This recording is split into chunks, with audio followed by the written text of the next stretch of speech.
राधा रानी है कौन? मैं हमेशा कहता हूँ कि राधा रानी को जानना है तो पहले श्री ठाकुर जी को जानो। उनको समझा नहीं जा सकता है, उनको अनुभव किया जाता है। राधा अष्टमी में क्या खास ऐसा होता है जो मथुरा और वृंदावन से अलग है? बहुत ज्यादा। हमारे यहाँ मंगल गायन होता है। रसिकों की ऐसी बड़ी एक अहेतु की कृपा हम लोगों पर है कि उन्होंने पदों के माध्यम से सारी लीलाओं का सार हमें दिया है। बहुत से लोग तो ये भी भेद करते हैं कि इनमें कौन बड़ा है, कि भोलेनाथ बड़े हैं या कृष्ण जी बड़े हैं। मतलब ये लोग भी करते हैं। देखिए, लोगों को तो करने के लिए कुछ ना कुछ चाहिए। जैसे मैं सुनती हूँ कि बहुत सारे लोग ये भी कहते हैं कि राधा कृष्ण का विवाह हुआ ही नहीं था। इसके ऊपर बहुत सारी चर्चा सुनने को मिलती है, कंट्रोवर्सी भी हो जाती है अगर कोई कुछ गलत बोलता है। तो इसका प्रमाण भी मिलता है। हमारे ब्रज में एक स्थान है भांडीर वन।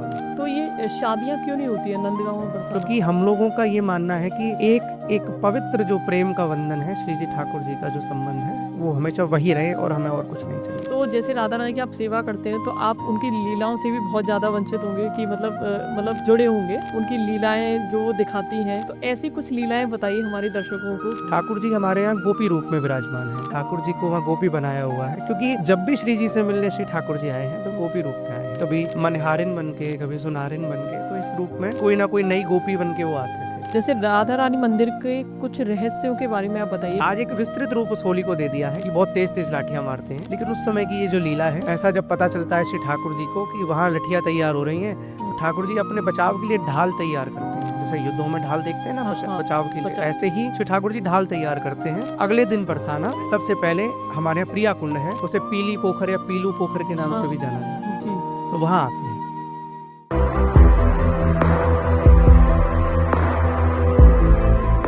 जय माता दी, राधे राधे सभी को।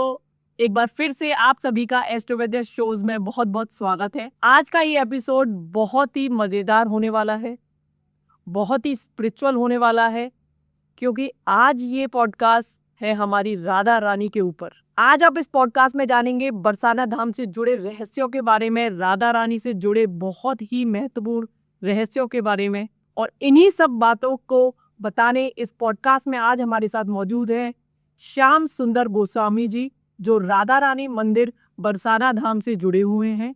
आज वो हमारे पॉडकास्ट में आए हैं और वो खोलेंगे बरसाना धाम के बहुत ही महत्वपूर्ण रहस्य जो आज तक किसी ने नहीं बताए हैं। तो बने रहिएगा एक बहुत ही स्पिरिचुअल एक्सपीरियंस के लिए इस पॉडकास्ट में हमारे साथ, और देखते रहिए एस्ट्रोवेद्या शोज। और ऐसे ही अगर आपको नए नए एपिसोड देखना, हमारे पॉडकास्ट पसंद आते हैं, तो हमारे चैनल को लाइक एंड सब्सक्राइब जरूर करिएगा।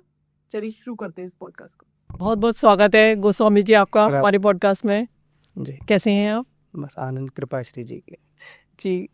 और जैसे मैं देख रही हूँ आजकल वृंदावन बरसाना इन लोगों में बहुत सारे लोग पहुँच रहे हैं, और पर लोगों को है ना इस जगह का ज्ञान नहीं है।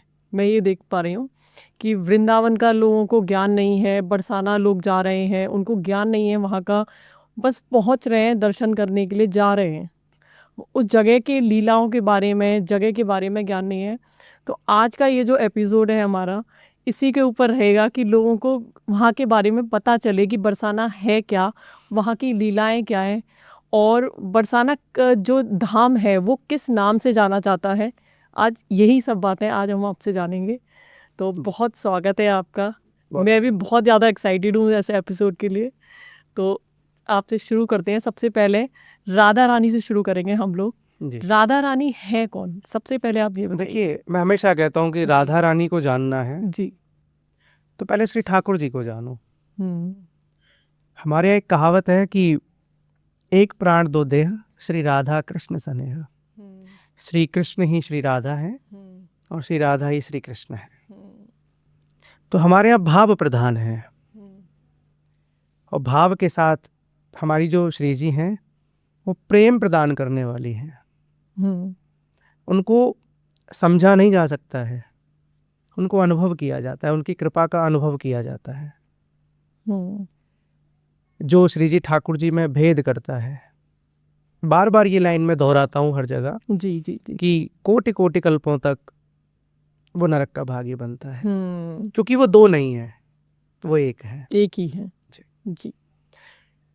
श्री राधा रानी स्वयं श्री कृष्ण की आराधित शक्ति हैं।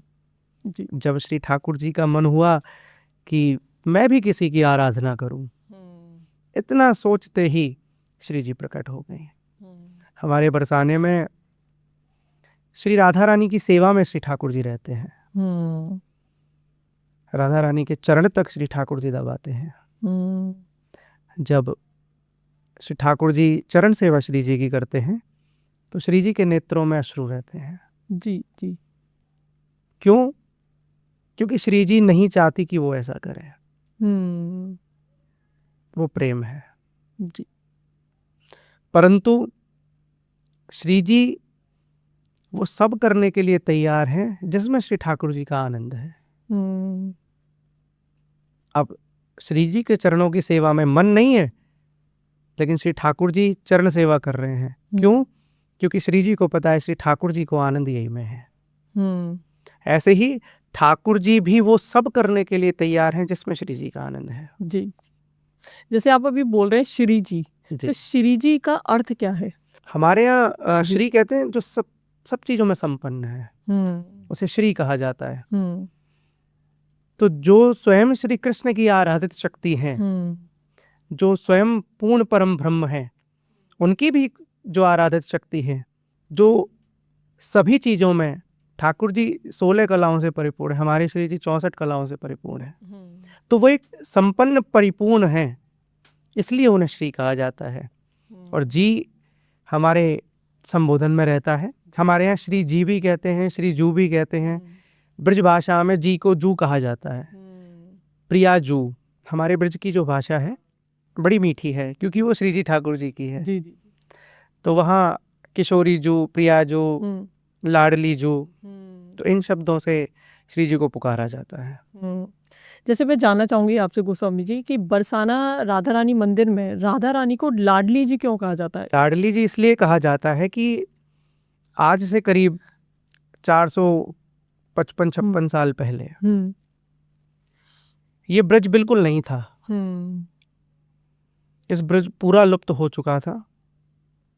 इस ब्रजमंडल को प्रकट किया हमारे गुरुदेव श्री नारायण भट्ट गोस्वामी जी महाराज, जिन्हें ब्रजाचार्य के नाम से भी जाना जाता है, और नारद जी के वो अवतार हैं। और श्री जी ठाकुर जी की कृपा से ही, उनकी आज्ञा से ही इस ब्रजमंडल में वो पधारे हैं। और ब्रजमंडल में अनेक जगहों पर पूरे 84 कोस में जगह जगह जाकर उन सभी स्थानों को, रासलीला स्थलियों को, कुंडों को, कुओं को, श्री विग्रहों को, सभी को प्रकट किया। एक छोटे से ठाकुर जी उनके साथ हमेशा रहा करते थे। अच्छा। जो स्वयं श्री युगल सरकार ने उनको प्रदान किए। सभी के समक्ष वो एक मूर्ति के रूप में रहा करते थे, लेकिन यदि जब वो अकेले हैं गुरु जी के साथ, तो एक बच्चे के रूप में वो उनके साथ खेला करते थे और वही आज्ञा करते थे कि यहाँ ये स्थल है, इसको प्रकट कीजिए। तो सबसे पहले राधा कुंड को श्री गुरुदेव महाराज ने प्रकट किया, और इस प्रकट लीला में धीरे धीरे जब सभी स्थलों को प्रकट करते गए, उसमें ही बरसाने की जो लाडली जी हैं, श्री राधा रानी जिन्हें कहते हैं, तो उनका जो श्री विग्रह है, उनको सन 1569 आषाढ़ शुक्ल दौज संवत 1626 श्री गुरुदेव महाराज ने ब्रह्मांचल पर्वत, जो बरसाना में पर्वत है उसका नाम है ब्रह्मांचल पर्वत, उस पर्वत से श्री लाडली जी के एक श्री विग्रह को प्रकट किया। उस श्री विग्रह का नाम है लाडली लाल। अच्छा जी, इसीलिए आज बरसाना मंदिर का जो नाम है, तो श्री लाडली जी महाराज, महाराज इसलिए क्योंकि वो श्री ठाकुर जी की महाराज हैं।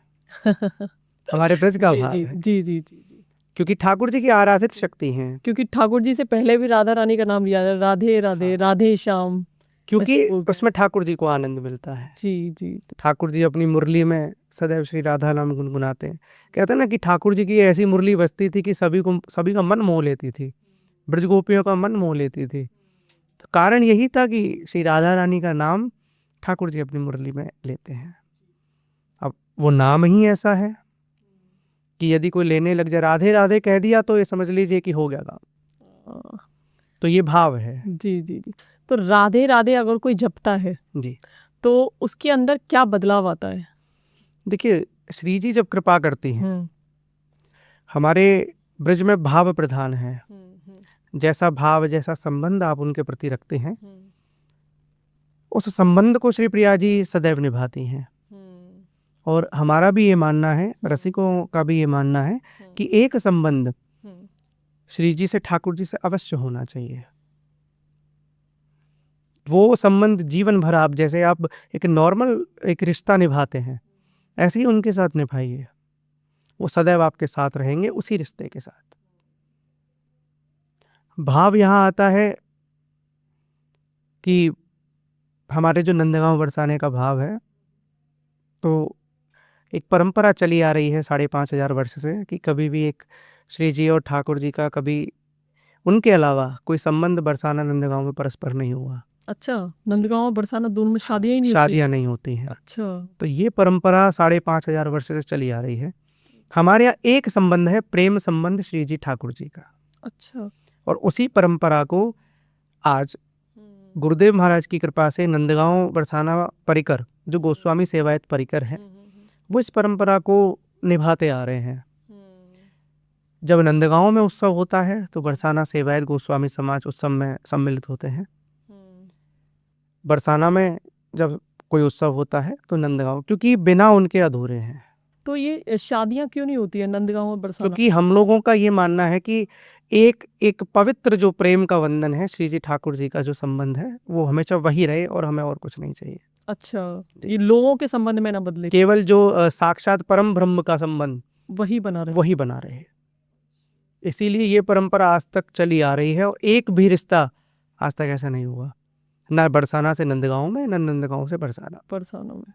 ये बहुत बड़ी बात है, बहुत बड़ी बात है ये। मतलब इतने सालों से लोग निभा रहे हैं इस चीज नहीं, को। आज के समय को देखते हुए तो ये संभव सा भी नहीं लगता। संभव नहीं है। आजकल तो एक शहर छोड़ो, गली गलियों में हाँ। जी, आज प्रेम का स्वरूप भी तो बदल दिया। बिल्कुल सही बात है। हमारे यहाँ श्री जी ठाकुर जी की जितनी भी लीलाएं हैं, जो रसिकाचार्यों ने अपने पदों के माध्यम से लिखी हैं, जिनका दर्शन तब होता है जब समाज गायन होता है हमारे यहाँ। तो जब लीलाएं, वो लीलाएं हैं साक्षात, जब उन पदों का गायन होता है तो लीला चल रही होती है कि ठाकुर जी ने ये किया, फिर सखियों ने ये कर दिया, फिर श्री जी ने ये किया। तो अलग अलग लीलाओं के अलग अलग पद हैं।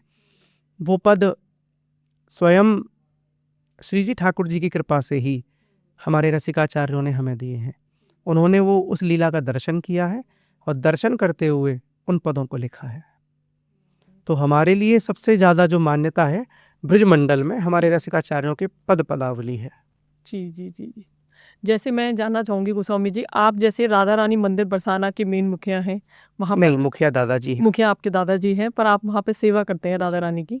तो जैसे राधा रानी की आप सेवा करते हैं तो आप उनकी लीलाओं से भी बहुत ज़्यादा वंचित होंगे कि मतलब जुड़े होंगे जी। कि उनकी लीलाएं जो वो दिखाती हैं। तो ऐसी कुछ लीलाएं बताइए हमारे दर्शकों को। देखिए, सबसे ज़्यादा श्री जी की लीला होती है, हमारी श्री जी ना नित्य किशोरी हैं। नित्य किशोरी का अर्थ है कि हमेशा वो किशोरावस्था में ही हैं। हाँ, 13-14 वर्ष की आयु, हाँ, हमेशा, चाहे कितने भी युग बीत जाए, कुछ भी हो जाए, उनकी जो अवस्था है वो हमेशा 13-14 वर्ष की रहती है। उन्हें कहा जाता है कि हमारी श्री जी नित्य किशोरी हैं। और नित्य नित्य नव दर्शन होते हैं, नए नए दर्शन। आपने जो कल दर्शन कर लिए तो वो दर्शन फिर आपको बाद में नहीं होंगे। अच्छा, हर रोज नित्य नव दर्शन, कोई ना कोई ऐसा आपको लगेगा कि हाँ, आज ये बदलाव है। जब श्री जी का श्रृंगार भी होता है बरसाना महल में, तो नित्य नव दर्शन श्री जी के और ठाकुर जी के। ठाकुर जी हमारे यहाँ गोपी रूप में विराजमान है। अच्छा, ठाकुर जी को वहाँ गोपी बनाया हुआ है, क्योंकि जब भी श्री जी से मिलने श्री ठाकुर जी आए हैं तो गोपी रूप में आए हैं। कभी मनहारिन बन के, कभी सुनारिन बन के, तो इस रूप में कोई ना कोई नई गोपी बन के वो आते थे। तो उनको आज भी वैसे ही तैयार किया हाँ, जाता है? उनको नथ धारण होती है। अच्छा, उनको ओढ़नी उड़ाई जाती है, मतलब बिल्कुल गोपी स्वरूप में से बड़े सुंदर लगते हैं श्री ठाकुर जी। और श्री जी के साथ ही हमारे यहाँ एक भाव है कि बरसाना में पुरुष भाव नहीं है, यहाँ कोई पुरुष प्रवेश नहीं कर सकता है। अच्छा जी, आपको यदि श्री जी की कृपा चाहिए तो ब्रज गोपी का भाव, सहचरी का भाव आपको रखना पड़ेगा, तभी श्री जी कृपा करती हैं। जब ठाकुर जी आते थे नई नई गोपियां बन के, तो राधा रानी की एक प्रधान सखी ललिता महारानी, अच्छा, बहुत चतुर हैं, वो तुरंत पहचान जाती थी कि ठाकुर जी हैं। और ठाकुर जी बड़ी बड़ी विनय करते हैं कि आप श्री जी से मिला दीजिए। इससे एक हमें उदाहरण भी मिलता है कि यदि श्री जी तक पहुंचना है तो बिना ललिता महारानी की आज्ञा के नहीं पहुंच सकते। जब स्वयं श्री ठाकुर जी नहीं पहुंच सकते तो हम लोग क्या हैं। तो क्या ललिता महारानी जो आप बता रहे हैं उनकी जो सखी हैं उनके भी दर्शन वहाँ पे होते हैं? हाँ, उनके दर्शन हैं। राधा रानी की 2 प्रधान सखियां हैं, ललिता और विशाखा। तो राधा रानी और श्री ठाकुर जी मध्य में विराजमान हैं। आप उल्टे हाथ की तरफ देखेंगे तो ललिता जी के दर्शन हैं, सीधे हाथ की तरफ विशाखा जी के, 2 प्रधान सखियों के साथ में दर्शन जी। ललिता जी का मंदिर भी है ऊंचा गांव में, वहीं उनका प्राकट्य हुआ है। बरसाना के पास ऊंचा गांव है, वहीं हमारे गुरु जी की समाधि भी है, वहीं उन्होंने भजन किया। वहीं दाऊ जी का मंदिर है, प्रकट दर्शन है। तो बरसाना से ज़्यादा दूर नहीं है, 2 किलोमीटर की दूरी पे है। ललिता सखी का गांव ऊंचा गांव से बोला जाता है। अच्छा जी। जो ऊंचा गांव वो सादाबाद की तरफ जाता है वो वाला है क्या? नहीं ऊंचा नहीं, गांव बरसाना के पास ही है, 2 किलोमीटर दूरी पे। अच्छा, ये ब्रजमंडल क्षेत्र के अंतर्गत आता है, 84 कोस में। 84 कोस में ही आया है जी। तो बरसाना के पास जैसे मैंने सुना है बहुत मतलब कुछ पहाड़ियां हैं जी, जो बहुत ज्यादा मतलब महत्वपूर्ण पहाड़ियां हैं। बरसाना देखिए पूरा ब्रजमंडल ही महत्वपूर्ण है। जी जी जी। क्योंकि ब्रज को आज लोग एक अलग दृष्टि से देखते हैं, लेकिन ब्रजमंडल श्री ठाकुर जी ने श्री प्रिया जी के लिए साक्षात गौलोक को यहाँ प्रकट किया है। क्योंकि हमारी स्वामिनी जी गौलोक में रहती हैं।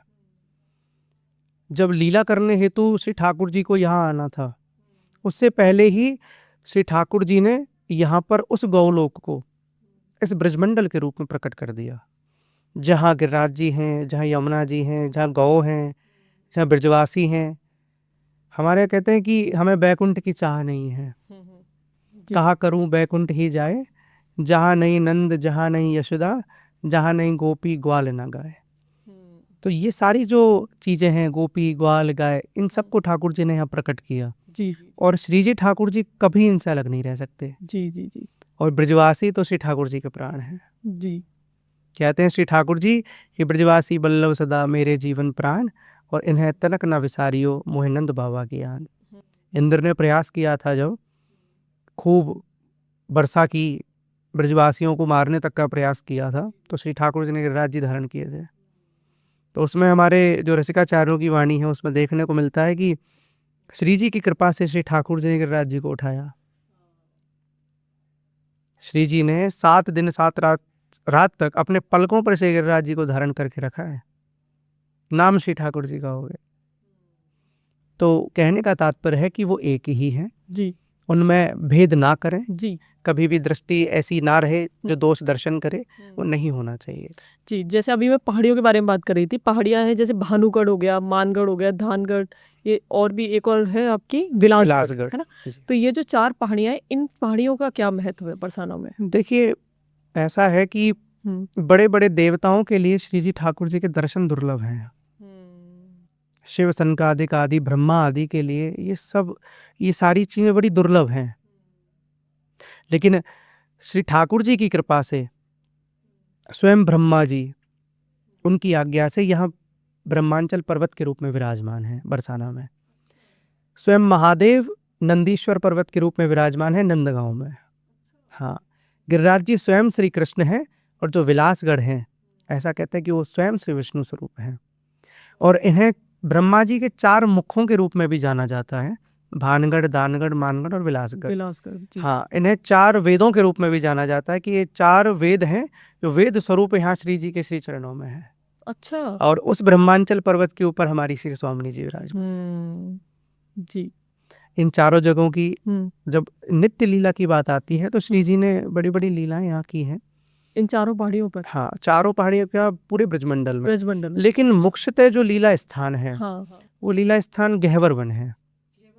गहवर वन जहाँ ये सारी पर्वत उपस्थित हैं, वहाँ पे आज भी नित्य लीला होती है। और जिन पर श्री जी ठाकुर जी कृपा करें उनके दर्शन हो जाते हैं, चाहे एक झलक मिले लेकिन उनके दर्शन उन्हें हो जाते हैं। वहाँ जो वृक्ष लगे हुए हैं गहवर वन में, वो कोई ना कोई ऋषि मुनि तपस्या कर रहे हैं जो जड़ रूप में विराजमान है। अच्छा। हाँ, और ऐसा भी कहते हैं कि उस गहवर वन को श्री राधा रानी ने स्वयं अपने हाथों से सजाया है। एक एक वृक्ष वहाँ का श्री स्वामिनी जी ने लगाया है। तो वहाँ पे मोरकुटी भी है, दानगढ़, मानगढ़, ये विलासगढ़। मोरकुटी क्या है ये? मोरकुटी ऐसा है, लीला होती है, ठाकुर जी ने मोर बन के, मयूर बन के नृत्य किया है। अच्छा। एक बार श्री जी ऐसी नाराज हो गई थी, श्री जी की मां ने लीला, जैसे कि मानगढ़ में जो लीला, मानगढ़ तो श्री जी मान करके बैठ जाती हैं, तो फिर श्री ठाकुर जी उन्हें मनाते हैं। तो उसी लीला का ये एक पार्ट है कि हमारी श्री जी मान करके बैठ गई। अब ठाकुर जी ने कोई ना कोई रास्ता तो उनको ढूंढना पड़ेगा, भाई श्री जी उदास हो गई हैं तो इनको मनाना है। तो मोर कुटी पे मोर बनकर नृत्य किया श्री ठाकुर जी ने श्री जी को मनाने के लिए।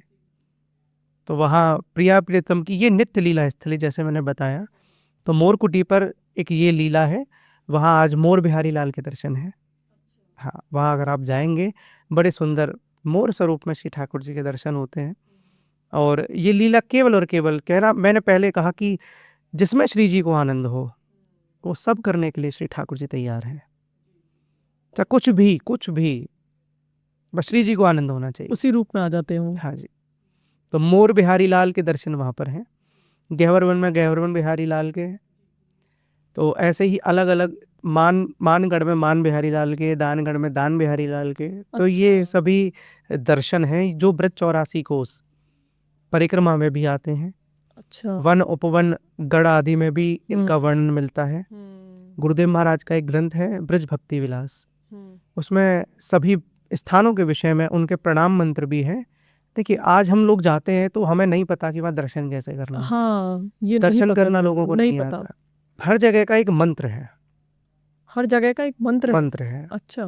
और ब्रज भक्ति विलास में उन मंत्रों की संपूर्ण व्याख्या है। ब्रज 84 कोस में आप जहाँ जा रहे हैं वहाँ का एक मंत्र गुरुजी महाराज के द्वारा दिया गया है कि वहाँ जाना है, इस मंत्र का इतने बार जाप करना है, तब आपके दर्शन संपन्न होंगे और तब आपकी यात्रा पूरी होगी।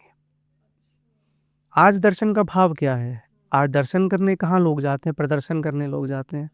आज का रील का जमाना है। हाँ। जब तक फोटो और रील बन के डल नहीं जाएगी, लोगों को पता कैसे चलेगा कि हम वहाँ गए थे। और खुद दर्शन नहीं, दूसरों को दर्शन कराते हैं। वो दर्शन कहाँ है? हाँ। फोटोज के माध्यम से, वीडियोज के माध्यम से दर्शन होना दर्शन नहीं है। अभी महल से निकलते ही या कहीं भी किसी भी मंदिर से निकल के आप किसी से भी ये पूछिए कि आप दर्शन हो गए? हाँ, बहुत बढ़िया दर्शन। अच्छा, ये बता दीजिए कि आज पोशाक कौन से रंग की ले? हाँ, नहीं बता पाएंगे, नहीं बता पाते। 90% लोग बता ही नहीं पाए, क्योंकि उन्हें दर्शनों से मतलब नहीं है। वो केवल और केवल अपना प्रदर्शन यहाँ करने आ रहे हैं। ऐसे लोगों को मेरा संदेश भी यही रहता है कि यदि आपके अंदर भाव है तभी जाइए, इसको पर्यटन का केंद्र मत बनाइए। क्योंकि अभी जो ब्रज बचा हुआ है, आगे वाले समय का नहीं पता क्या होगा। अभी श्री जी की पूरी कृपा है जो आप उनकी कृपा का अनुभव कर सकते हैं। हमारा गहवर वन बचा हुआ है, जहाँ आज भी रास होता है, जहाँ आज भी श्री जी विहार करती हैं ठाकुर जी के साथ। महसूस होता है ये सारी चीजें? बिल्कुल। अच्छा। पायल की आवाज आती है। अच्छा। श्री जी ठाकुर जी के अनेकानेक पद चिन्ह, हस्त चिन्ह, बहुत सारे चिन्ह वहाँ देखने को, दर्शन करने को मिलते हैं। अच्छा, मतलब जैसे रात में होती है ये लीलाएं, सुबह मिलती है? रात में मतलब बहुत लोगों ने तो प्रत्यक्ष लीला के दर्शन भी किए हैं।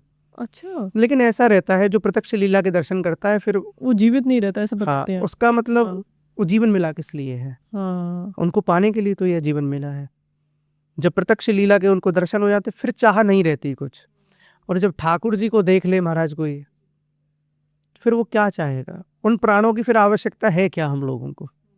जब ठाकुर जी के दर्शन ही हो गए, ये जीवन ही इसलिए मिला, लेकिन बिना उनकी कृपा के ये संभव नहीं है। जैसे बताते हैं आज भी निधिवन में रासलीला होती है। हाँ, रासलीला होती है। निधिवन के साथ साथ ब्रज के ऐसे अनेकानेक स्थान हैं जहाँ लीला होती है। हमारे गहवर वन में नित्य विहार होता है, नित्य रासलीला होती है। अच्छा। हाँ, श्री जी मान करके आज भी बैठती हैं और मनाने आते हैं। हाँ, श्री ठाकुर जी आज भी मयूर बन के, मोर बन के नाचते हैं। हमारे यहाँ मटकी फोड़ लीला, ये समझ लीजिए, प्रतिदिन होती है। क्योंकि ये नित्य लीलाएं हैं, ये कभी रुक नहीं सकती। तो बरसाना आज बचा हुआ है, नित्य लीला स्थली दर्शन है। नित्य विहार श्री जी का आज भी होता है। राधाष्टमी के बाद लीलाएं होती हैं, चोटी बंधन लीला, मटकी फोड़ लीला, आदि आदि लीलाएं होती हैं। तो हमारे राधा रानी मंदिर में और ब्रज के जो वहाँ बरसाना के आसपास के मंदिर हैं, तो वहाँ ये रहता है कि जो लीला है वह साक्षात श्री जी ठाकुर जी हैं। जब तक वो लीला संपन्न नहीं हो जाएगी तब तक मंदिर बंद नहीं होगा। अच्छा, ये भी है। अब सांकरी खोर में जैसे मटकी फोड़ लीला है, हमारे यहाँ इन्हें बूढ़ी लीला के नाम से जाना जाता है। तो जब ठाकुर जी मटकी फोड़ने के लिए आते, जब तक मटकी नहीं फूट जाएगी, चाहे 4 बज जाए शाम के, वैसे समय 1:30 फूटती है? नहीं, वहाँ स्वरूप में रहते हैं। हमारे यहाँ रहता है अगर मुकुट श्री ठाकुर जी का धारण हो गया तो हमारे लिए वो साक्षात श्री ठाकुर जी हैं। अच्छा, वही श्री जी हैं। तो लीला स्वरूप में वहाँ पर ये लीला होती है, और जब तक वो लीला संपन्न नहीं हो जाती तब तक मंदिर बंद नहीं होता है। अच्छा, क्योंकि हम ब्रजवासियों का यही रहता है कि अभी तो ठाकुर जी लीला में है, लीला में अभी शयन कैसे हो जाएगी जी। तो नित्य लीला का यदि अनुभव करना है तो फिर अभी बरसाना बचा हुआ है। तो जैसे राधा रानी मंदिर के कुछ रहस्यों के बारे में आप बताइए कि वहाँ के क्या क्या रहस्य हैं? देखिए, मंदिर को बने अभी 450-500 साल हुए हैं, ये समझ लीजिए। रहस्य की बात तब आती है, आजकल लोग चमत्कारों में जो विश्वास रखते हैं। बिल्कुल। आजकल तो बहुत ट्रेंड ट्रेंड चल रहा है। तो हमारी श्री जी का ऐसा कोई रहस्य है नहीं। अच्छा, कि राधा रानी मंदिर का कोई रहस्य है या ऐसा होता है वैसा। हमारी जो सारी लीलाएं हैं ब्रज की, बरसाने की, वो सभी लीलाएं स्पष्ट रूप से होती हैं। लेकिन बहुत सारी ऐसी लीलाएं हैं जिनका हर कोई अधिकारी नहीं है, जो हर किसी के सामने नहीं होती। अच्छा। बहुत ऐसी गुप्त लीलाएं हैं। रसिकाचार्यों ने ऐसी ऐसी वाणियां हमको दी हैं, ऐसी ऐसी लीलाओं के दर्शन दिए हैं कि वहां पर यदि आप उसको अध्ययन भी करेंगे, यदि आपका मन शुद्ध नहीं है तो आपका मन कहीं और पहुंच जाएगा। मैं उस चीज को खुल के नहीं बोलना चाहता हूं। श्री जी ठाकुर जी की बहुत सारी लीलाएं ऐसी हैं। मटकी फोड़ लीला को भी लेते हैं तो वह ठाकुर जी क्या दान मांग रहे हैं? यही दूध का दान नहीं मांग रहे हैं। तो इस लीला को मैं ज्यादा आगे नहीं बताऊंगा, क्योंकि वहां फिर दोष दर्शन होता है, लोग करते हैं। और दोष दर्शन जब होता है तुम्हारा 1000 वर्षों तक वो फिर भोगना पड़ता है जी। तो लीला का अधिकारी हर कोई नहीं है। हर लीला का जितना जिसके लिए है उतना सफिशिएंट है कि इतना इसको पता होना चाहिए। क्योंकि जब तक श्री जी ठाकुर जी कृपा ना करें तब तक वो लीला के दर्शन नहीं हो सकते हैं जी। तो ये एक रहस्य है कि जो लीला दिखती है तो वो नहीं है, जो आपको दिखती है वो नहीं है, वो लीला है कुछ और। जैसे मैंने सुना है कि जैसे राधा रानी मंदिर जो है बरसाना का, वो कई बार टूटा और कई बार बना, तो इसके पीछे का क्या इतिहास है? इतिहास है कि जब आक्रांताओं ने हमला किया तो गुरुजी महाराज ने जैसे प्रकट किया श्री जी को, तो हमारे यहाँ 4-5 बार मंदिर बना। सबसे पहले जब श्री जी झोंपड़ी में दर्शन देती थी, एक झोंपड़ी थी जब प्रकट हुई थी श्री जी, मतलब इसी पहाड़ पे या कहीं इसी ब्रह्मांचल पर्वत पे, उसी जो मंदिर है उसी के आसपास एक जगह थी। अच्छा। तो वहीं श्री जी के चरणों के दर्शन, चरण चिन्हों के दर्शन भी हैं।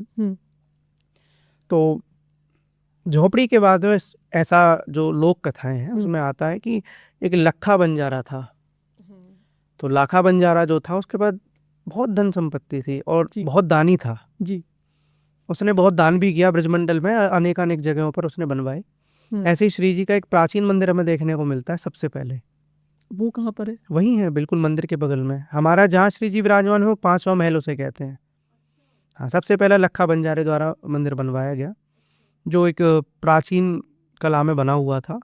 पत्थरों से ही वो मंदिर पूरा बना है। चूना पत्थर वो सब होता है ना, चूने से जैसे महल राजाओं के बनते थे, तो उसी कला में वो मंदिर बना श्री जी का। एक छोटी सी जगह पर श्री जी में विराजमान होती थी और तब दर्शन देती थी। तो ऐसे ही कर करके 5वां मंदिर जो आज है सेठ हरगोलाल जी द्वारा, उसमें बहुत मतलब योगदान किया। बिहारी जी मंदिर में भी सेठ हरगोलाल जी द्वारा ही योगदान किया गया। अच्छा। बरसाना मंदिर में भी जी उनके द्वारा जी। तो आज एक विस्तृत बड़ा महल हम लोगों को बड़ा देखने को मिलता है। उसमें कई लोगों की बहुत अहम भूमिका रही है, जैसे लखा बंजारा, रूपराम कटारा जी और सेठ हरगोलाल जी जी, राजा टोडरमल जी। अच्छा, टोडरमल जी का नाम भी आता है जी जी। उन्होंने उस शैली में ब्रज में बहुत सारे मंदिर बनवाए। जैसे आप ऊंचा गांव में दाऊ जी मंदिर देखेंगे, वो उस शैली में है। बरसाना में लाडली जी मंदिर, संकेत में राधा रमन जी मंदिर, पैठा ग्राम में चतुर्भुज जी मंदिर, वो एक ही शैली में एक ही जैसे वो सारे मंदिर बने हुए हैं। टोडरमल जी के बाद फिर हुए हैं जैसे रूपराम कटारा हैं और टोडरमल जी हैं, बलवंत राय सिंधिया ग्वालियर नरेश थे, आपके ग्वालियर राज्य से सिंधिया नरेश।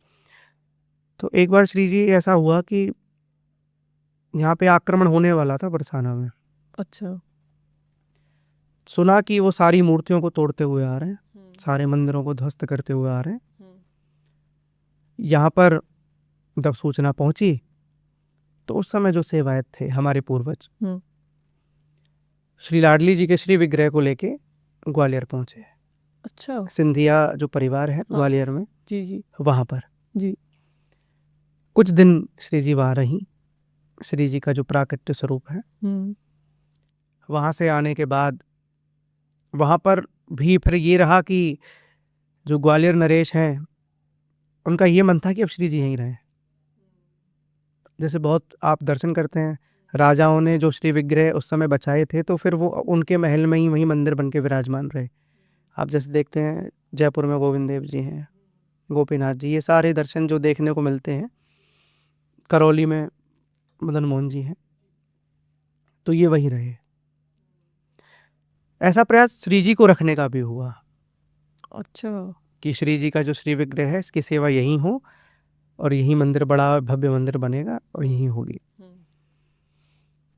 अब श्री जी ने स्वप्न आदेश दिया पूर्वजों को, जो सेवायत उस समय थे गोस्वामी, कि हमें यहाँ नहीं रहना है, हमें इस ऐश्वर्य में नहीं रहना है, हमारा तो ब्रज ही हमारे लिए बढ़िया है, बरसाने ले चलो। तो स्वप्न आदेश में जब श्री जी ने ऐसा आदेश दिया तो मंगला होने वाली थी सुबह। तो मंगला होने से पहले वहाँ जो पुजारी जी थे जो लेके गए थे, वो चुपचाप, राजा ने मना कर दिया था कि आप लेके नहीं जाओगे, आप श्री जी यहीं रहेंगी। तो वो चुपचाप वहाँ से लेके श्री जी के श्री विग्रह को बरसाने की ओर चल दिए। आदेश आ गया था। हाँ। तो राजा ने सैनिक भेजे, जाओ पकड़ के लाओ, ऐसे कैसे ले गए। इसके बाद में जो सैनिक आए थे बहुत दूर तक पीछा किया, लेकिन पुजारी जी नहीं मिले। या तो वो छुप गए या फिर वो आगे निकल गए, जैसे भी उस समय कोई लीला हुई। जी जी। तो श्री जी फिर से बरसाना आई। उस समय टोडरमल जी के समय में उन्होंने खूब दान दिया मंदिर को चलाने के लिए। ग्वालियर नरेश ने भी फिर उसके बाद श्री जी का उनको स्वप्नादेश हुआ कि ऐसा दोबारा सोचिएगा नहीं कि आप बरसाने से दूर रखें, क्योंकि श्री जी हमारी बरसाने की हैं, बरसाने की यहीं रहेंगी। हाँ, वो यहीं रहेंगी, यहीं जो होगा वो यहीं होगा। उसके बाद में राजा भी समझ गया कि ठाकुर जी श्री जी की इच्छा नहीं है। फिर बरसाने में ही, हमारे बरसाने से ग्वालियर नरेश के संबंध बहुत अच्छे थे, सिंधिया परिवार के। अच्छा। और काफ़ी ज़्यादा वहाँ से भी बहुत सहयोग बरसाने में मिला। सेठ हरगोलाल जी द्वारा जो मंदिर बरसाना में बनवाया गया, आज हम दर्शन करते हैं। पहले श्री जी का अंदर का था चौक, फिर बाहर का बना, फिर उसके बाद एक और बाहर हॉल बना जो सबसे बाहर वाला, जहाँ से बरसाना हमें दिखता है पूरा। तो ऐसे करके 4-5 लोग, एक जानकी प्रसाद जी थे, उन्होंने भी, मतलब बहुत सारे ऐसे नाम हैं जो हमें देखने को नहीं मिलते, लेकिन उस समय पर उन लोगों ने सहयोग किया। तब से 450 साल से श्री जी की सेवा बरसाना में ब्रह्मांचल पर्वत पर इसी महल में होती आ रही है। जी। बरसाना को राधा रानी की जन्मभूमि माना जाता है। हाँ जी, है ना। तो इसका सबसे बड़ा प्रमाण क्या है? देखिए, इसमें मतभेद रहता है हमेशा। ऐसा रहता है कि बाबा बृषभानु रावल में भी रहे, बरसाना में भी रहे। हमारे यहाँ मंगल गायन होता है श्री जी का, तो हमारे यहाँ रसिकाचार्यों की वाणी को सबसे ऊपर माना जाता है। हम इस मतभेद को नहीं मानते, हम दोनों स्थलों को मानते हैं। क्योंकि आप ही क्यों मानो ऐसा कि बरसाना है, क्योंकि वहाँ तो रावल भी देखने को मिलता है और बरसाना भी देखने को मिलता है। बाबा बृषभान की दोनों मतलब एक रियासतें हैं जी। तो फिर आप ऐसा क्यों मानो कि हमें यही मानना है कि बरसाने में ही है। कई जगह रावल का मिलता है, कई जगह बरसाने का मिलता है। तो आज तक ऐसा स्पष्ट नहीं हुआ है कि श्री जी का जो जन्म है वो रावल में हुआ कि बरसाना में। हम दोनों जगह मानते हैं। अच्छा जी। जैसे बरसाना की जो लठमार होली है वो पूरी विश्व में बहुत फेमस है। तो जी। इसके पीछे की क्या कथा है, इसके बारे में बताइए। देखिए, बरसाना होली ये श्री जी ठाकुर जी की बड़ी ही सुंदर लीला है। ऐसा है कि आज उस लीला की जो परंपरा है ये बीच में विलुप्त हो चुकी थी। तो हमारे गुरुदेव श्री नारायण भट्ट गोस्वामी जी महाराज, उनका बहुत योगदान है पूरे ब्रजमंडल को आज लीलाओं का दर्शन कराने का। अच्छा। सबसे मुख्य रास लीला का भी उनका मानते हैं। उनके द्वारा एक ग्रंथ है रास लीलानुकरण, और कई ग्रंथों में मिलता है कि वो ब्राह्मण बालकों को श्री जी और उनकी गोपियाँ, सहचरी मतलब सखियाँ, और ठाकुर जी ग्वालबाल और ठाकुर जी, उनको एक साथ करके वो लीलाएं रचते थे। रासलीला एक नाट्य रूप में, नाटक के रूप में रूपांतरण करते थे। तो तब से गुरुजी महाराज की कृपा से ब्रज की जो मुख्य ये बूढ़ी लीलाएं हैं, राधाष्टमी महोत्सव है और लठमार होली महोत्सव है और हिंडोरे उत्सव है, ये सारी लीलाएं उनकी कृपा से आज जीवंत हैं, हम लोगों को दर्शन करने को मिलती हैं। उसी क्रम में लठमार होली है।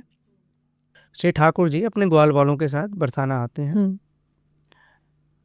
जैसा मैंने बताया कि हमारे यहाँ पदों का बड़ा महत्व है। अच्छा। तो उससे पहले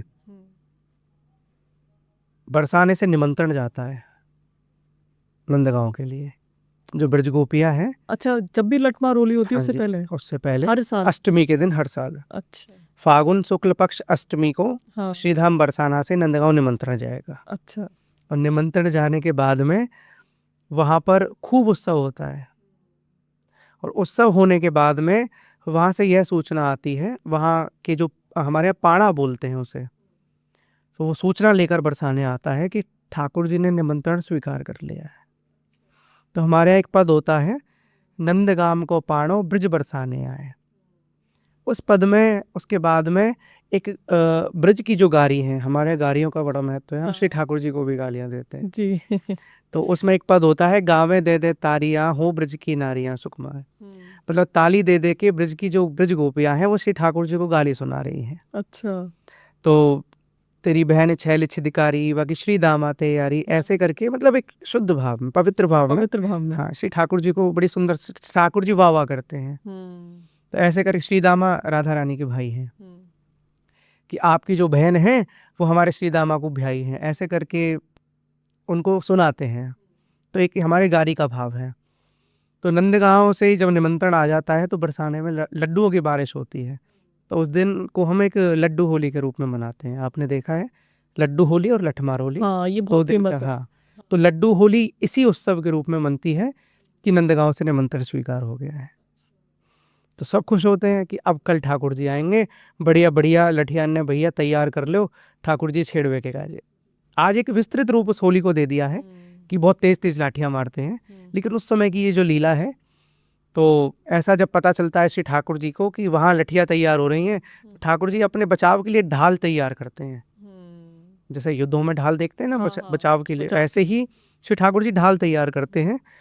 अगले दिन बरसाना, सबसे पहले हमारे यहाँ प्रिया कुंड है, उसे पीली पोखर या पीलू पोखर के नाम से भी जाना जाता है जी। तो वहाँ आते हैं, वहाँ बिल्कुल एक दूल्हे की तरह सज के, जैसे एक शादी में एक दूल्हा जाता है, ऐसे श्री ठाकुर जी और उनके ग्वाल बाल वो बरसाने आते हैं और ब्रज दूल्हे की तरह सज के, ब्रज दूल्हे हमारे यहाँ मंदिर भी है बरसाना में, वहाँ तक होली लीला होती है। तो सज के बिल्कुल प्रिया कुंड पे पाग वाग धारण करके, और सबसे पहले पहुँचते हैं श्री जी महल। श्री जी महल जब पहुँच जाएंगे, ये बरसाने की जो मुख्य त्यौहार हैं ये नंदगांव और बरसाना परिकर के द्वारा ही जीवंत हैं, चाहे वो राधाष्टमी हो जी, चाहे बूढ़ी लीला हो जी, या फिर जन्माष्टमी हो या होली हो। तो वहाँ पर जब श्री ठाकुर जी की और उनके ग्वाल बाल, ठाकुर जी आते हैं झंडी स्वरूप में, मतलब एक बहुत बड़ा एक झंडा रहता है। अच्छा। और सबसे ऊपर वो झंडी में हम कहते हैं श्री ठाकुर जी वहाँ विराजमान है और उनके ग्वाल बाल उन्हें लेके आते हैं। अच्छा। हाँ, तो ठाकुर जी झंडी स्वरूप में आते हैं और श्री ठाकुर जी के साथ उनके ग्वाल बाल जो नंदगांव पर वो आते हैं और श्री जी महल में पहुंच जाते हैं जी। तो बरसाने की जो ब्रज गोपियां हैं, जो हम लोग हैं, जो परिकर हैं, वो वहाँ इंतजार कर रहे होते हैं, मतलब एक ऐसा रहता है ठाकुर जी आ रहे होंगे, उनके ग्वाल बाल आ रहे होंगे, तो उनके स्वागत की तैयारियों में हम लोग वहाँ रहते हैं, वहाँ बैठते हैं, बैठ के पद गायन होता है। क्योंकि वो लीला गायन बड़ी आवश्यक है, क्योंकि वो परंपरा चली आ रही है और वो श्री जी की कृपा से ऐसे ही चलती रहे, ताकि ये जो प्रेम और रस है ये बना रहे। तो वहाँ एक पद होता है, अतिरस सरसो बरसाने जू, राजत रमणीक रवानो जू, जहाँ मणिमय मंदिर सोहे जू, उपमा को रवि शशि कोहे जू। तो बरसाने की उपमा का वर्णन वहाँ होता है, अतिरस सरसो बरसाने जू, राजत रमणीक, मतलब ऐसा बरसाना दिख रहा है जैसा आज तक कभी नहीं दिखा।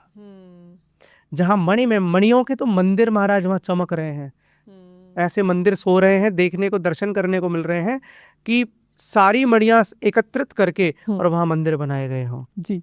और उनकी उपमा को इस प्रकार बखान किया जाता है कि मणिमय मंदिर सोहे जो, उपमा को रवि शशि, मतलब स्वयं चंद्र और सूर्य की जो उपमा है, उनकी जो चमक है उन मणियों की चमक के आगे फीकी है। तो ये पद गायन होता है। फिर हमारे यहाँ कई सारी जो पदों के माध्यम से गारियां होती हैं ठाकुर जी को। अब ठाकुर जी आए ग्वाल वालों के साथ तो बिना गारी खाए तो नहीं जाएंगे, हमारे ब्रिज में महत्व है बहुत।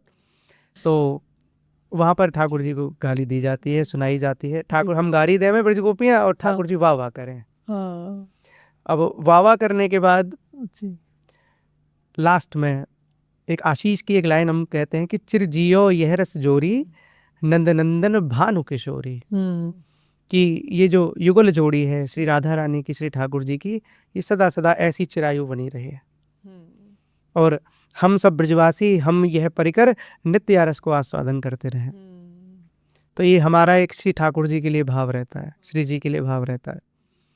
जब वह पद गायन हो जाता है तो श्री जी के समक्ष अंदर वहाँ जो ब्रजगोपियाँ रहती हैं लठ लेकर, वहाँ से होली का आरंभ हो जाता है।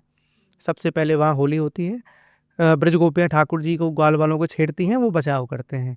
लेकिन आज उसको थोड़ा विस्तृत रूप इसलिए दिया है ताकि वो लीला थोड़ी सी और अच्छी लगे। तो लठ जोर जोर से मारते हैं या बचो जी, तो ये भाव रहता है जी। अब उस भाव के बाद में सबसे पहले होती है नीचे रंगीली गली में, वह रंगेश्वर महादेव जी का एक बड़ा मंदिर है, छोटा सा मंदिर है, उसका हर किसी को नहीं पता है जी। तो वो तभी शिवरात्रि पर एक चौपाई हमारे यहाँ निकलती है, उसमें बड़े बड़े रसिया पद गाते हुए, ढोल बजाते हुए, गुलाल उड़ाते हुए हम लोग वहां तक आते हैं। तो पहली चौपाई शिवरात्रि के दिन बरसाना में निकलती है होली की।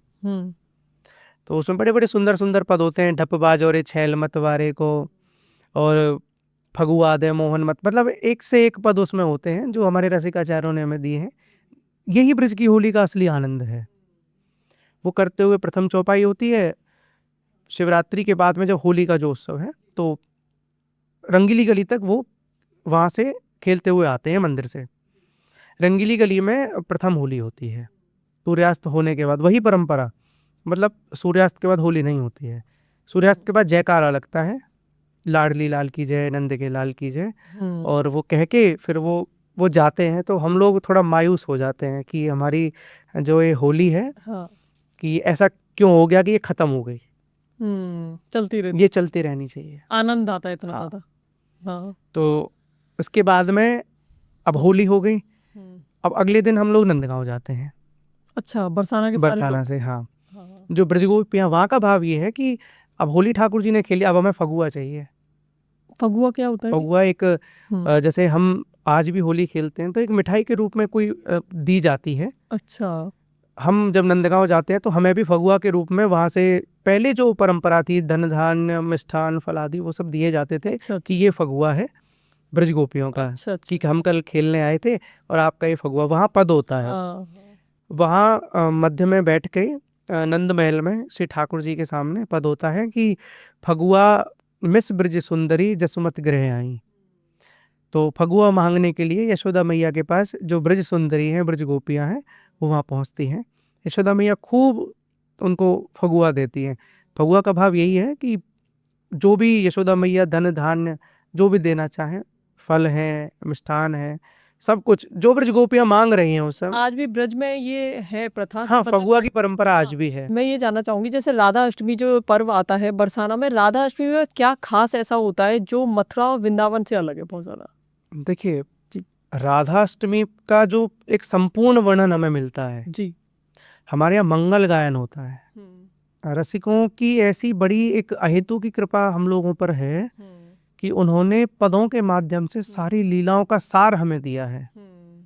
इसी क्रम में जब श्री जी का जन्मोत्सव हो जाता है, जैसे ठाकुर जी के दर्शन के लिए महादेव आए हैं, ऐसे श्री जी के दर्शन के लिए भी महादेव आए हैं, लेकिन इस चीज का नहीं पता किसी को। क्यों?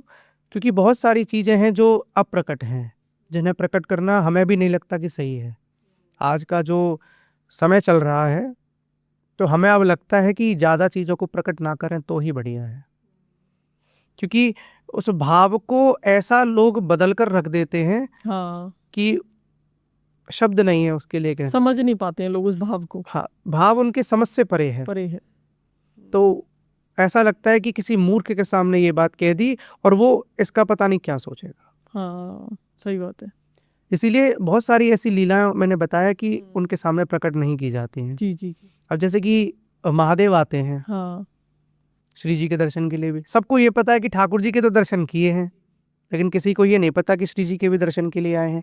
ये हमें तब पता चलता है जब वह पद गायन होता है। ये राधा अष्टमी वाले दिन। हाँ, उस दिन मंगल गायन होता है श्री जी का।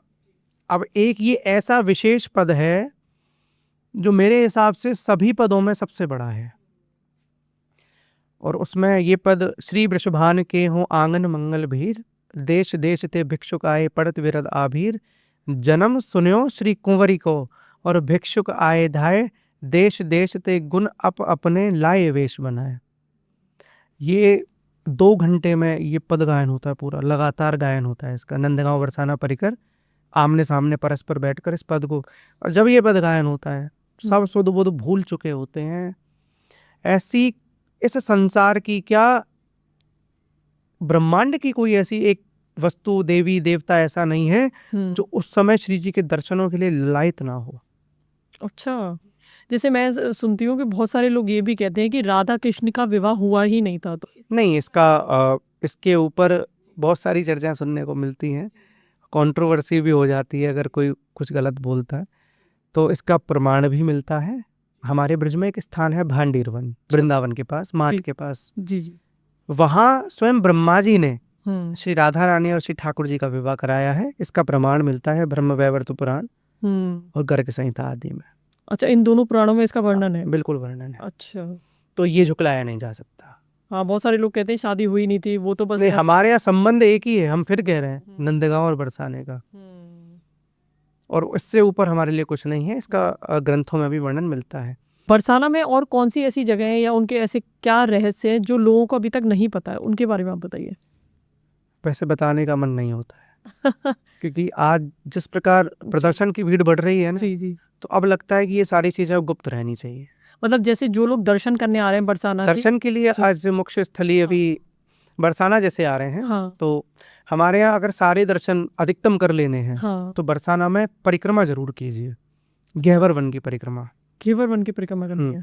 गहवर वन की परिक्रमा में अधिकतम बरसाने की लीला स्थलियों के दर्शन हो जाते हैं, जहाँ पे दानगढ़ है, मानगढ़ है, विलासगढ़ है, मोरकुटी है, गहवर वन है, गहवर कुंड है, रास स्थलियाँ हैं, सिंहासन है, श्री जी ठाकुर जी के बहुत सारे चरण चिन्ह हैं, हस्त चिन्ह हैं, शंख चिन्ह है, मतलब बहुत श्री जी के साक्षात चरण चिन्ह भी हैं। बहुत सारी ऐसी पूरी, यदि आपको दर्शन करने हैं तो बरसाना में किसी भी ब्रजवासी को पकड़ लीजिए कि महाराज अब आप हमें दर्शन कराओ। तो सबसे पहले राधा रानी मंदिर के दर्शन करने चाहिए या पहले परिक्रमा कीजिए। अच्छा, परिक्रमा में जो अंतिम पड़ाव पड़ेगा फिर राधा रानी का दर्शन महल पड़ता है। मतलब हमारे यहाँ परिक्रमा ऐसे है, पहले पूरी परिक्रमा हो जाएगी, ठीक है, सारे दर्शन हो जाएंगे, ठीक है, मान बिहारी लाल, दान बिहारी लाल, सारे दर्शन हो गए, ठीक है, सीधे पहुंचेंगे आप मंदिर। अच्छा, अंत में राधा रानी मंदिर पहुंच जाओगे। हमारा रास्ता रूट ऐसा ही है, ठीक है, सीधे मंदिर पहुंचिए, हाँ, श्री जी ठाकुर जी के दर्शन कीजिए। बहुत लोग ये कहते हैं भैया हम जो श्री जी के दर्शन कर रहे हैं ये असली नहीं है, एक ये प्रश्न आता है वहाँ पे। पता नहीं लोग ऐसा क्यों सोचते हैं, लेकिन मैं ये चीज़ स्पष्ट करना चाहता हूँ कि जो आज हम दर्शन कर रहे हैं श्री जी के, वही साक्षात श्री विग्रह गुरुदेव श्री नारायण भट्ट गोस्वामी जी महाराज ने प्रकट किया है, और उसी के दर्शन सभी को होते हैं। यदि ऐसा कोई करता है कि ये असली है ये नकली है, तो वो दोष दर्शन कर रहा है। हमारे ब्रज की जो लीलाएं हैं उसमें प्रेम रस कूट कूट कर भरा हुआ है। आप जाओगे तो वह प्रेम का अनुभव करोगे, रस का अनुभव करोगे। कहते हैं कि रस बरसाने वाली तो हमारी जो श्री जी हैं वो रस बरसाने वाली हैं। और एक हमारे साखरी खोर में जहाँ मटकी लीला होती है वहाँ पद गाया जाता है कि महल में वही आवे को जय राधे रही है बोला है। तो बरसाने में वही आ पाता है जिस पर श्री जी की पूर्ण कृपा है। पूर्ण कृपा है। हाँ, वृंदावन जा रहे हैं लोग, जाइए, 90% लोग वृंदावन पहुंचते हैं, 100% में 10% केवल बरसाने आ पाते हैं, क्योंकि यहाँ पर आएगा वही या तो उसका कोई पूर्व जन्म का प्रारब्ध है या फिर उनकी कृपा है। या श्री जी की। देखो, कृपा भी तभी है जब आपने ऐसा कुछ किया है, बिना करे कुछ नहीं संभव। ठाकुर जी पात्रता देखकर कृपा करते हैं। जैसे बरसाना में मैंने सुना है पीली पोखर भी है एक जगह, तो पीली पोखर का क्या रहस्य है, इसके बारे में बताइए। पीली पोखर अब कहते हैं उसे, जी। उसे प्रिया कुंड के नाम से भी जाना जाता है। हाँ। और पीली नहीं, वो पीलू पोखर है। पीलू पोखर। पीलू का पेड़ होता है, अच्छा, एक फल होता है। वो कहते हैं कि उसका पानी भी येलो है आज भी। येलो नहीं, ग्रीन है। ग्रीन है। हाँ, उसकी एक कथा सुनने को मिलती है हाँ। कि श्री राधा रानी ने अपने मेहंदी के हाथ धोने के लिए उस कुंड को प्रकट करवाया। किससे? श्री ठाकुर जी से। वो कुंड कहते हैं कि श्री ठाकुर जी ने अपनी बांसुरी से प्रकट किया है। हाँ, बांसुरी से खोदा। हाँ। तो श्री राधा रानी के जो मेहंदी के हाथ हैं, कोई हल्दी बताता है, कोई मेहंदी बताता है। तो इस प्रकार श्री जी ने वहां पे लीला की है। और प्रिया कुंड उसे कहते हैं, वहाँ प्रियेश्वर महादेव भी हैं। उनका हमारे यहाँ महादेव की लीला, मतलब आप जहाँ जाओगे वह महादेव हैं। आप रास में भी जाओगे ना तो गोपेश्वर महादेव हैं, क्योंकि हम लोग उनमें भेद नहीं करते कभी। हमारे अंदर कभी ऐसी भेद दृष्टि नहीं है कि वो अलग हैं वो अलग हैं। हमारे यहाँ तो प्राण है महादेव। स्वयं राधा रानी नहीं, महादेव तो नहीं है कहीं? अब ये श्री ठाकुर जी जाने।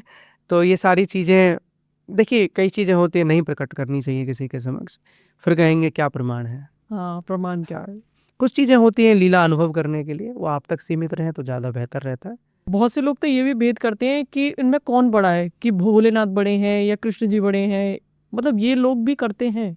देखिए, लोगों को तो करने के लिए कुछ ना कुछ चाहिए क्योंकि जब तक कुछ करेंगे नहीं तो फिर वो थोड़ा सा वायरल बड़ा या कृष्ण बड़ा, कौन बड़ा है। अच्छा, बोलने की जो टोन होती है जी, हमारे यहाँ किशोरी जो, राधा रानी, लाडली जो, तो नाम नहीं लूंगा, पिछले साल एक कंट्रोवर्सी हुई थी जी, राधा कौन है राधा, तो एक ऐसे करके हुई थी। अंत में आके उन्होंने क्षमा मांगी थी।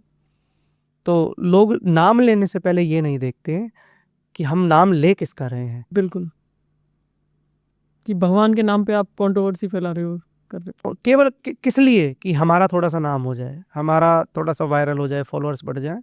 आज का जो सब यही युग चल रहा है फॉलोअर्स वाला, कि आप ऐसा करेंगे तो हो सकता है वायरल हो जाए। और आज का समय तो ऐसा है कि जितना गलत करेंगे उतना जल्दी वायरल हो जाएंगे। जी जी जी जी। हमारे यहाँ कर्म भी प्रधान है, प्रारब्ध तो है। हम बड़भागी खुद को मानते हैं कि श्री जी की कृपा से बरसाना में जन्म मिला, जहाँ देवों के भी मतलब आने का कोई प्रावधान नहीं है कि आप आ सकते हो। बरसाना में हर किसी का प्रवेश नहीं है। एक लीला बड़ी सुंदर सी आती है, मैं हर बार कहता हूँ उसे, कि जब राक्षसों का जोर बढ़ गया था तो कंस स्वयं इधर आए थे बरसाना की तरफ। तो गोकुल छोड़ के श्री ठाकुर जी नंदगांव आ गए थे, नंद बाबा। तो कंस ने जैसे ही बरसाने की सीमा में प्रवेश किया, प्रवेश करते ही वो गोपी रूप में परिवर्तित हो गया। और राधा रानी ने 6 महीने गोबर थब्बाया अपने गौशाला में कंस से। अच्छा जी। तो बरसाने में यदि आप जा रहे हो तो आप पुरुष भाव से नहीं जा सकते, आपको वो ब्रज गोपी वाला भाव रखना पड़ेगा। हम भी जब श्री जी की सेवा करते हैं तो कहते हैं कि ये जो संग है हमारे वस्त्रों का, तो ये संग ही हमें वो भाव प्रदान करता है, संग ही आपको कहीं लेकर जाता है। आप जैसा जिसका संग करेंगे आपकी मति भी वैसी होती जाएगी। हर चीज का संग है, माला का संग है, कपड़ों का संग है, आप किसी के साथ रह रहे हैं उसका संग है। तो आप ऐसे व्यक्ति का संग कीजिए जो आपको उन तक पहुंचा दे। हमारे बरसाने में गोपी भाव में श्री जी की सेवा होती है, श्री ठाकुर जी की सेवा होती है, चाहे ये तन पुरुष का है। लेकिन जब श्री जी की सेवा में है तो कोई भी एक अनाधिकार ऐसी चेष्टा नहीं होनी चाहिए कि कोई बहुत बड़ा अपराध हमको लग जाए। एक अनाधिकार चेष्टा, मतलब स्पष्ट नहीं बोलूंगा, कोई ऐसा भाव ऐसा मन में नहीं आना चाहिए। अगर वो हो गया तो फिर उस अपराध का दंड कोटि कोटि कल्पों तक आपको भी भोगना पड़ेगा, चाहे आप श्री जी के सेवायत परिकर हैं। लेकिन ऐसा भाव आपके हृदय में कैसे भी उत्पन्न नहीं होना चाहिए। तो हमारे यहाँ ब्रजगोपी का बरसाने में भाव प्रधान है। जैसे मैं जानना चाहूंगी कि अगर कोई बरसाना पहली बार आ रहा है तो उसके लिए आपकी क्या सलाह रहेगी? देखिए, ब्रजभूमि हमारे प्राणों से प्यारी है।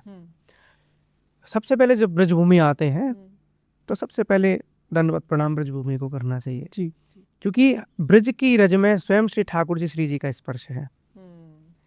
क्या मैं कि मुक्ति कहे गोपाल सो मेरी मुक्ति बताए, और ब्रज रज उड़ मस्तक लगे मुक्ति मुक्त है जाए। ब्रज की रज का इतना महत्व है, यदि आपने उसको मस्तक पर धारण कर लिया तो ये समझो श्री जी ठाकुर जी की बहुत बड़ी कृपा आपके ऊपर है। आज बरसाने में आते हैं लोग, गंदगी फैलाकर जाते हैं। हमारे रसिकाचार्यों की एक वाणी में हमको सुनने को मिलता है कि ब्रज को गंदा ना कीजिए। क्यों? क्योंकि वहां स्वयं श्री जी नित्य विहार करती हैं आज भी। और कई जगह ऐसा भी सुनने को मिलता है कि उस गंदगी को, कि श्री प्रिया जी को थोड़ा सा भी कष्ट ना हो जाए, उसको श्री ठाकुर जी साफ करते हैं जी। क्यों? क्योंकि अगर श्री प्रिया जी को थोड़ा भी कष्ट हो गया तो ठाकुर जी बुरा तो वो बुरा नहीं, वो कष्ट ही श्री ठाकुर जी के लिए है। हाँ, क्योंकि वो दो नहीं है, एक ही है, वो एक ही। जी जी जी। तो इसलिए ब्रज आओ तो वो उसको गंदा ना करो, उसको कोशिश करो कि आप और साफ कर सको। लेकिन आज कोई सुनने को तैयार नहीं है, केवल अपनी सुविधाएं लोग देखते हैं, उसमें चाहे कुछ भी हो, गंदा हो, अच्छा हो, बुरा हो, उनसे उन्हें कोई मतलब नहीं है। ब्रज में सबसे पहले आकर दंडवत प्रणाम, ब्रज की रज को धारण, श्री राधा नाम का जप, और जहां आप जा रहे हैं ब्रज में, ब्रज 84 कोस में है। ये बरसाना वृंदावन इनको मोक्ष बना दिया गया है। ब्रज 84 कोस में है। 84 को उसमें कौन कौन सी जगह आती है हमारी? 84 कोस में बहुत सारे दर्शन हैं। मीत 84 कोस रहती है। परिक्रमा भी होती है। हाँ, परिक्रमा होती है। इनमें मोक्ष मैं बताता रहा हूँ, ये वृंदावन और बरसाना गोवर्धन को मोक्ष एक रूप दे मुख्य- दिया गया है। हाँ, हाँ। नहीं तो ब्रज और भी है, कामवन है, हाँ। हमारे यहाँ केदारनाथ बद्रीनाथ के भी दर्शन हैं। 4 धामों के दर्शन हमारे ब्रज से ही हैं, हमें कहीं जाने की आवश्यकता नहीं है। केदारनाथ बद्रीनाथ के भी दर्शन यहाँ पे हैं? अरे साक्षात प्रकट हैं, प्रकट दर्शन हैं। अच्छा। केदारनाथ जी के तो ऐसे दर्शन हैं कि आप जैसे ही पहुंचेंगे तो जो पहाड़ है, हाँ, हाँ। जो पहाड़ एक शेषनाग के रूप में आपको देखने को मिलेगा। आप खुद कहेंगे कि तो एक नाग है और ये पाषाण रूप में परिवर्तित हो गया है। उस नाग के फन के नीचे स्वयं केदारनाथ भगवान दर्शन दे रहे हैं। उसके नीचे घुटनों के बल झुक के जाना पड़ता है, मतलब आप चल नहीं सकते हैं, बिल्कुल झुक के घुटनों से ही जाना पड़ेगा और अंदर दर्शन करने हैं। ये कहाँ पर है ये पहाड़? ये कामवन की जो पहाड़ी है, कामा बरसाना के पास, वहीं केदारनाथ और बद्रीनाथ थोड़ा सा उससे दूर है। हमारे यहाँ 4 धामों के दर्शन है। हमें यहाँ तक कि प्रयागराज संगम, दुनिया कुंभ में जाती है, हमारे ब्रज के लोग नहीं जाते। प्रयागराज भी इस बात से एक बार नाराज हो गया था कि वृंदावन नहीं आया, सारे तीर्थ आए लेकिन वृंदावन नहीं आया। वृंदावन ठाकुर जी का निज धाम है, तुम्हें खुद आना चाहिए कि वृंदावन जाएगा। तो जी। अभी प्रेमानंद जो महाराज जी हैं, उन्होंने भी एक चीज कही थी कि यहाँ से छोड़कर श्री ठाकुर जी को, हमारे दादाजी भी कहते हैं जी, ब्रज को छोड़कर मत जाओ, सब यहीं है, 4 धाम यहीं। आपको त्रिवेणी दर्शन करना है, संगम करना है, त्रिवेणी स्नान के लिए तो लोग जाते हैं प्रयागराज, तो वहाँ हमारे यहाँ स्वयं प्रयागराज का जो जल है त्रिवेणी संगम का, वो भी जो यहीं पर है? हाँ, बरसाना में जो ऊंचा गांव में गुरुजी की समाधि बता रहा हूँ, हाँ जी। वहीं पर त्रिवेणी कूप है। अच्छा। वहां पर तीनों नदियों का जो संगम का जल है वो वहां प्रकट है। अरे वाह। तो हमें कहीं जाने की आवश्यकता तो नहीं, ब्रजवासियों को कहीं जाने की कहीं जाने की आवश्यकता नहीं है। हाँ। ठाकुर जी ने सारे धामों को, सारे तीर्थों को ब्रज में ही प्रकट कर दिया, वहीं प्रकट कर दिया। हाँ, 4 धामों के दर्शन है। प्रयागराज भी मत जाओ, यहीं त्रिवेणी कूप में स्नान करो, वही फल जो वहां मिलेगा वो यहाँ मिल जाएगा। आपके नजरिए से राधा रानी की सबसे बड़ी शिक्षा क्या है जो हर इंसान को फॉलो करनी चाहिए? देखिए, सबसे बड़ा जो श्री जी प्रदान करती हैं वो है प्रेम। जी। हर इंसान उसे अपनाए, मतलब उन शिक्षाओं को। वो प्रेम यदि कोई अपनाता है तो वो उसे फिर कुछ और सीखने की आवश्यकता बचती नहीं है, क्योंकि वो फिर उसे ही उस दृष्टि से देखेगा। ना कोई ईर्ष्या वाला भाव आएगा, ना द्वेष वाला भाव आएगा, ना ऐसी कोई जलन किसी से। जब वो प्रेम करना जानता है तो फिर वो उसको और चाहिए क्या। और हमारी श्री जी प्रेम प्रदान करती हैं जी।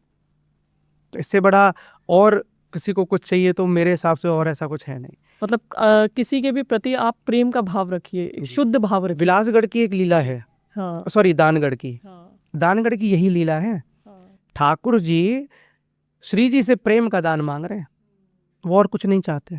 श्री जी से कह रहे हैं कि केवल प्रेम का दान मुझे दीजिए।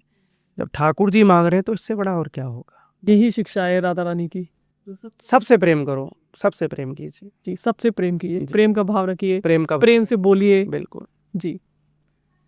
तो गोस्वामी जी बहुत अच्छा लगा आप हमारे पॉडकास्ट पर आए, इतनी सारी लीलाएं हमने राधा रानी की आज जानी, और मुझे लगता है हमारे व्यूअर्स भी देख के उनको भी अच्छा लगा होगा। इतनी सारी चीज़ें उन्होंने बरसाना के बारे में, राधा रानी के बारे में आज उन्हें जानने को मिली हैं। धन्यवाद गोस्वामी जी एस्ट्रोवेद्य शोज का आने के लिए। राधे राधे।